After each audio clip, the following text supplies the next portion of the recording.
We are back for the final push of the night, the final segment on pivotal change with more Kirk Jaffe, and we are picking his PhD in real estate brain on mortgage lending and all of the nuances that go with that, the pitfalls, the ways to look and steer. So we kind of cut off our conversation to start with a clean slate about how these business owners, probably small, medium sized businesses, or these executives making the decisions for them, are going to start analyzing the key factors of what they're considering when going towards approving a loan. So jump in there and tell us what you're just getting ready to jump into.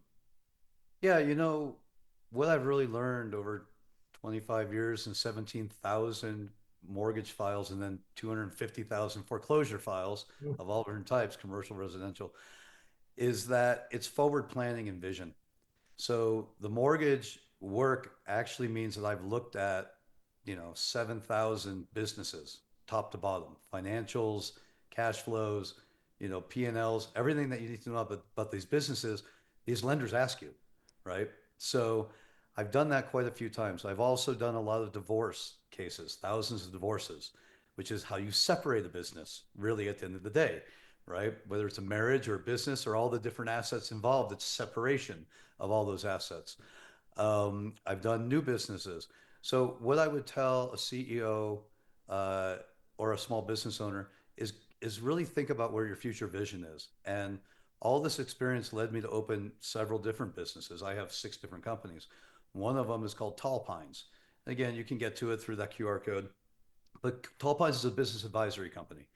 And what we do is help create the strategy, build the teams for the consumer, which is a business owner in this case, and really make sure that things are working efficiently.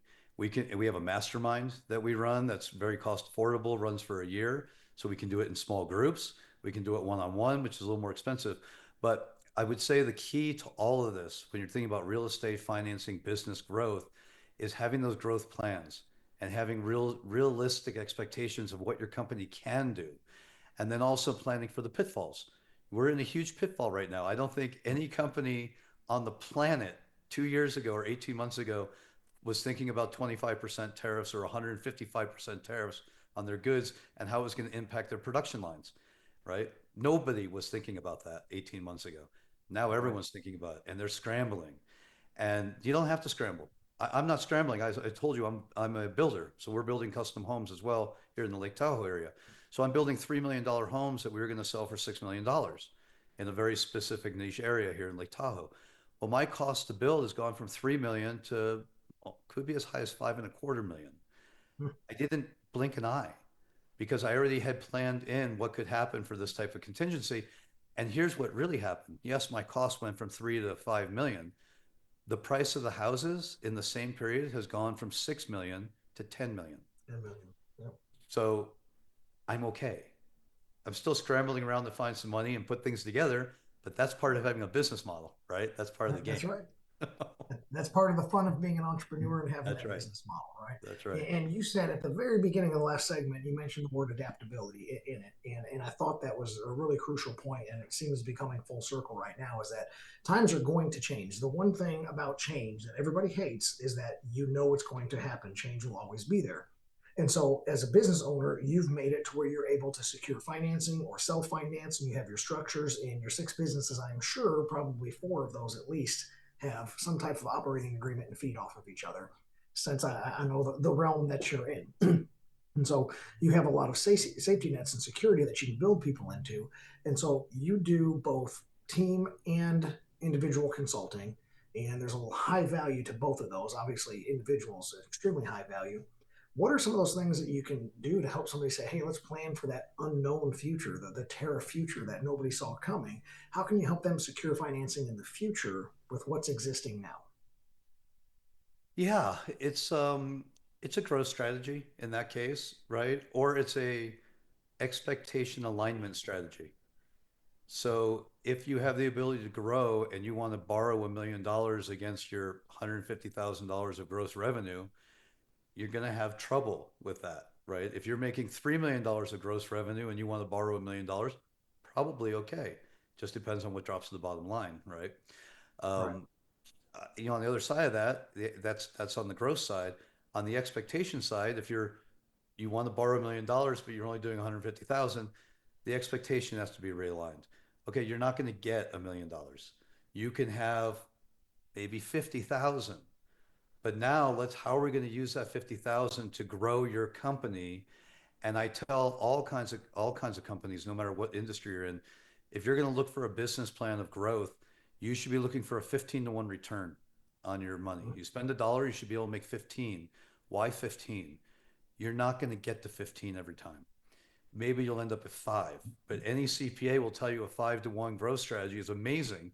I'll Most take it. people look at a 2-to-1 or a 1-to-1 growth strategy, ROI and investment, and they don't realize that that barely keeps the lights on. And if there's a shift in the environment, you're dead in the water.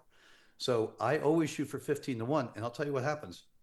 Either I don't do the deal because I don't see how I can get to 15-to-1, so I avoid the conflict, or I end up with 30-to-1 return, which is awesome, or I Mhm. end up with a 4.5-to-1 return, and I still made money.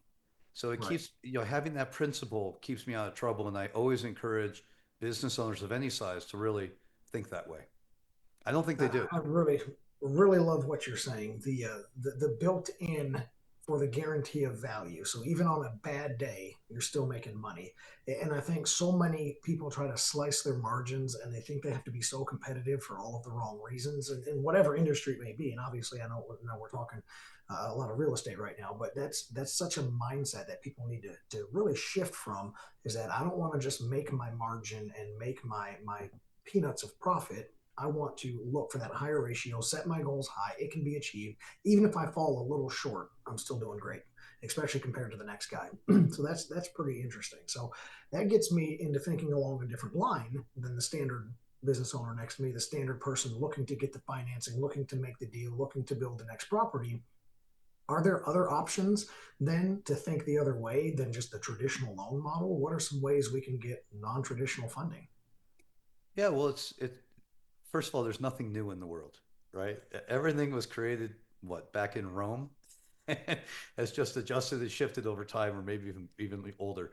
But if you can't get a loan for whatever your reason is, you've got bad credit, or your company's not making enough, or whatever those issues are, um, you go back to the old standby, other people's money.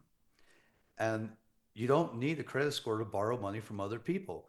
What you need is a real solid plan and a real good group of people around you, right? We're building these houses, as I told you, but because I ran that large real estate company and I was running $200 million of private equity money, I run my little house building company like it's a private equity firm. I do vendor management on every single person that touches my product, including the architect. I know their financials. I know their cash flow. I know their HR problems, right? I know everything about every vendor that works with me on any of my projects, which enables me and empowers me to be able to build presentations that make people feel comfortable. So they'll give me their money without asking me what my credit score is. So it's a different way. It's safer. What I don't like, and I've encouraged people away from it, I actually won't work with people that want to do this, is where they look for the 100% leverage through a private money lending platform of some sort, whatever that might look like. And there's a few different kinds. 100% leverage on real estate is a bad move, and it should never be done. Uh, Very hard to predict an exit strategy, especially the 15-to-1 return model on 100% financing for a piece of real estate, especially if you're building spec, spec houses or trying to buy Yeah. apartment buildings on spec, things like that. There's just a lot of differences. I had an apartment building in LA for years. I sold not, a couple few years ago, and I watched the news today, and rents are going down by 1.5% a month, and have been for the last 3 years. So I took a little bit of a haircut on that property. I wasn't thrilled about it at the time, but man, I wouldn't want to be managing that property now. Right. With a 15% reduction in rent fees and 150% increase in maintenance costs. Whew, yep. Yeah, that's so it's a double-edged sword. So that leads me to probably my last question of the evening is that the lending landscape has definitely changed. You just mentioned two of those examples specific to LA, but I know there's some nationwide models. So whether you want to ask them more regionally and locally, or if you want to expand on the national model, how has that lending landscape changed? Like again, you just gave those two quick examples, and what can we look to make sure that we're not taking haircuts on everything, and eventually we're just running around bald? Yeah, the lending landscape right now is very much in flux, and that's for two reasons. One, A lot of these big lenders got burned pretty bad in 2008. I know that's a long time ago, but it's still carrying forward even today. And then again through COVID, they got burned twice. And so Mhm. you see a lot, like even with SBA today, you have to put a personal insurance policy on your life insurance policy to protect your loan. A lot of lenders are doing things like that, where you're putting insurance in place, or you're building up reserve accounts, or they're lending you money and 15% of the money has to go into an escrow account or an attorney account to make sure that the bill can be paid for 3 to 5 years. So that's a big shift in how lending has worked.